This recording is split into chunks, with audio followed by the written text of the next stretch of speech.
नमस्कार दोस्तों। दुनिया भर में परमाणु हथियारों की संख्या 13,865 है।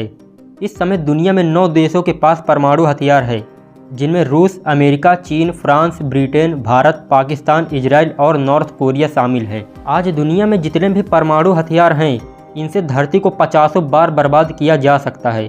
अब दोस्तों, सोचने वाली बात यह है कि आखिर इतना पावरफुल हथियार किस वैज्ञानिक ने बनाया और कैसे टेस्ट हुआ दुनिया का पहला न्यूक्लियर बॉम्ब। चलिए जानते हैं।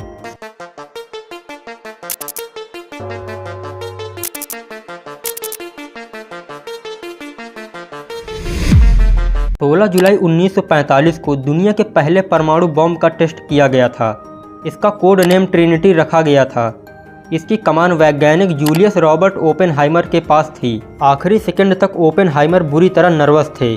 उन्होंने एक इंटरव्यू में कहा था, अब मैं काल बन गया हूँ, दुनिया का विनाशक। क्रिस्टोफर नोलन की फिल्म ओपेनहाइमर चर्चा में बनी हुई है।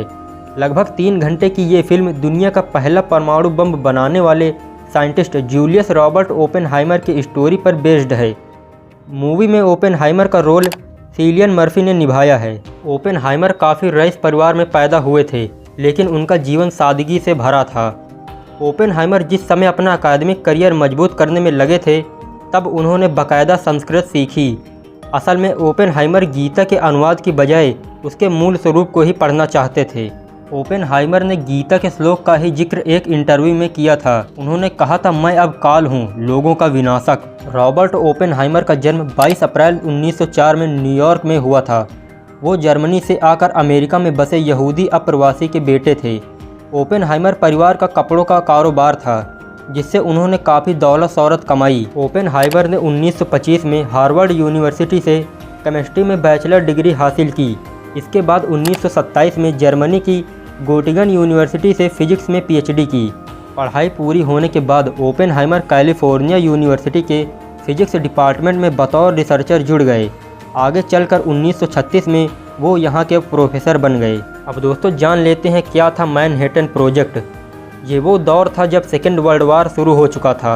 अक्टूबर 1941 में अमेरिका के विश्व युद्ध में शामिल होने से 2 महीने पहले अमेरिकन प्रेसिडेंट फ्रैंकलिन रूजवेल्ट ने न्यूक्लियर बॉम्ब बनाने के प्लान को मंजूरी दी। मई 1942 में नेशनल डिफेंस रिसर्च कमेटी के चेयरमैन जेम्स बी कोनेंट ने ओपेनहाइमर को फास्ट न्यूट्रॉन की कैलकुलेशन करने के लिए बुलाया। कोनेंट वही थे जो हार्वर्ड में ओपेनहाइमर के लेक्चरर रहे थे।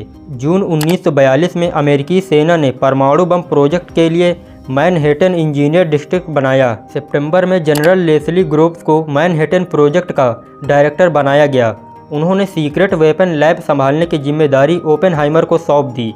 ग्रोव्स का ये फैसला हैरान करने वाला था, लेकिन जनरल ग्रोव्स इस बात को बहुत अच्छे से जानते थे कि परमाणु बम बनाने के लिए ओपेनहाइमर जैसे साइंटिस्ट की ज़रूरत है।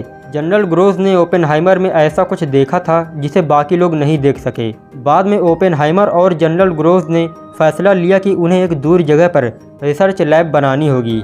इसके लिए मैक्सिको के लॉस अलामोस को चुना गया। इस जगह तक पहुंचना आसान नहीं था, क्योंकि रास्ता बहुत ही ख़राब था, लेकिन परमाणु बम के टेस्टिंग के लिए जगह काफ़ी सही थी। ओपेनहाइमर और उनकी टीम कई साल तक परमाणु बम बनाने पर काम करती रही। अब परमाणु बम तो बन गया, लेकिन अब इसकी टेस्टिंग बाकी थी। टेस्टिंग के लिए 16 जुलाई 1945 का दिन चुना गया।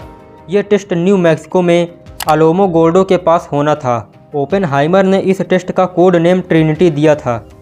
उस दिन ओपेनहाइमर बहुत नर्वस थे। 3 साल तक परमाणु बम पर काम करने के कारण उनका वजन घटकर 52 किलो रह गया था। जैसे जैसे धमाके का वक्त पास आ रहा था, वैसे वैसे ओपेनहाइमर के चेहरे पर तनाव बढ़ता जा रहा था। आखिरकार जब धमाका हुआ तो सब कुछ ब्लर हो गया और 21 किलो टन टीएनटी की ताकत वाला विस्फोट हुआ।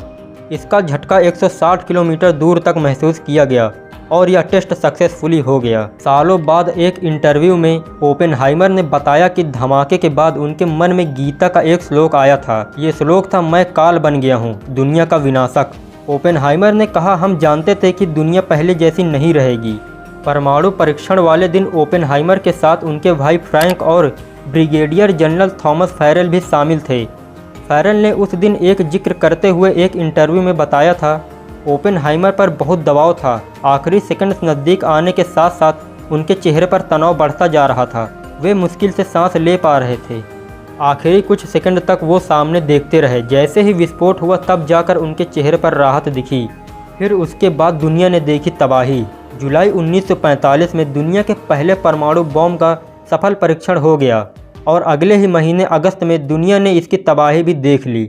सेकेंड वर्ल्ड वार के दौरान जब जापान घुटने टेकने को राजी नहीं हुआ तो अमेरिका ने हिरोशिमा और नागासाकी पर परमाणु बम से हमला कर दिया। अमेरिका ने 6 अगस्त 1945 को हिरोशिमा और 9 अगस्त को नागासाकी पर बम गिरा दिया। इस हमले में लाखों लोग मारे गए थे, हजारों लोग झुलस गए थे।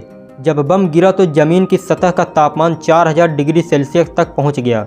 सफल परमाणु परीक्षण के बाद ओपेनहाइमर खुश तो बहुत थे। बताया जाता है कि उनमें अकड़ भी आ गई थी, लेकिन उनकी ये अकड़ महीने भर में ही खत्म हो गई। जापान पर परमाणु हमले के कुछ दिन बाद 17 अगस्त को ओपेनहाइमर ने अमेरिका के तत्कालीन प्रेसिडेंट हैरी एस ट्रूमैन से मुलाकात की। इस मुलाकात के दौरान ओपेनहाइमर ने ट्रूमैन से कहा था, मेरे हाथों पर खून लगा है। बताया जाता है कि इससे ट्रूमैन नाराज हो गए और ये बैठक यहीं खत्म हो गई।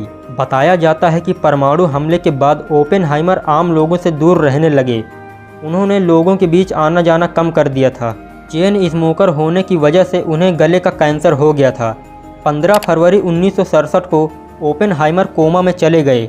आखिरकार 18 फरवरी 1967 को 62 साल की एज में ओपेनहाइमर की डेथ हो गई। दोस्तों, जापान में परमाणु हमले के बाद ओपेनहाइमर ने अमेरिका के प्रेसिडेंट से कहा कि मेरे हाथों पर खून लगा है। उनके कहने का मतलब था कि उस परमाणु हमले की वजह से जापान में लाखों लोग मारे गए थे, जिस वजह से ओपेनहाइमर काफ़ी नाखुश लग रहे थे। कहीं ना कहीं उन्हें भी अफसोस था कि उन्होंने ये क्या कर दिया। दोस्तों, इस बारे में आप लोगों का क्या कहना है? क्या इस दुनिया में परमाणु बम जैसा घातक हथियार बनना चाहिए था? नीचे कमेंट बॉक्स में ज़रूर बताइए। तो दोस्तों, वीडियो अच्छी लगी हो तो प्लीज़ एक लाइक कीजिएगा और ऐसी वीडियोस देखने के लिए इस चैनल को ज़रूर सब्सक्राइब कर लीजिए। धन्यवाद।